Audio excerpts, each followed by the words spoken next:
Le mois dernier, on apprenait la séparation d'Alessandra Sublet et Jordan Degenn d'un commun accord. Leur histoire tournait en rond. Ils se sont séparés en bons termes, avant que leur couple ne s'abîme. Ils sont hyper tristes de cette rupture, mais la tendresse est intacte, indiquait une source à Voici.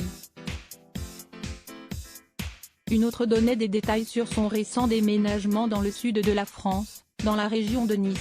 Pour l'instant, elle y fait faire des travaux, mais elle compte bien s'y installer dès juin. Elle a plein de souvenirs d'enfance dans la région, elle y venait beaucoup avec ses parents et ses grands-parents. Alors qu'elle s'apprête à dévoiler Jean-Mère de Cendrillon, fin mai, l'animatrice a été interrogée par le magazine Elle, l'occasion de parler de sa vie sentimentale, qu'elle évoque dans son ouvrage et de son rapport aux hommes. Je n'ai jamais voulu compter sur eux, je savais que mon indépendance financière ferait de moi une femme libre. La liberté est une valeur cardinale.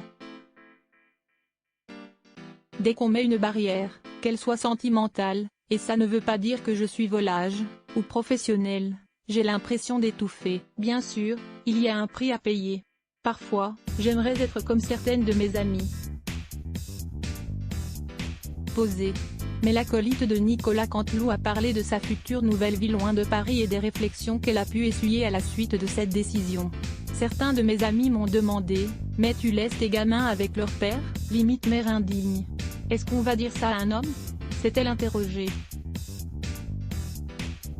Eh bien non, je vais vivre ma vie et la partager une semaine sur deux avec eux, sachant qu'ils ont la liberté de venir quand ils le souhaitent, mais besoin d'avoir un moment à moi. Et ça ne fera pas d'eux des enfants malheureux. Rappelons qu'Alessandra Sublet a eu 2 enfants, Alphonse, 6 ans, et Charlie, 8 ans, avec son ex-mari Clément Miseray. À voir également, Zapping, Gad Elmaleh se moque du nouveau compagnon d'Alessandra Sublet. La rédaction à lire aussi @blog.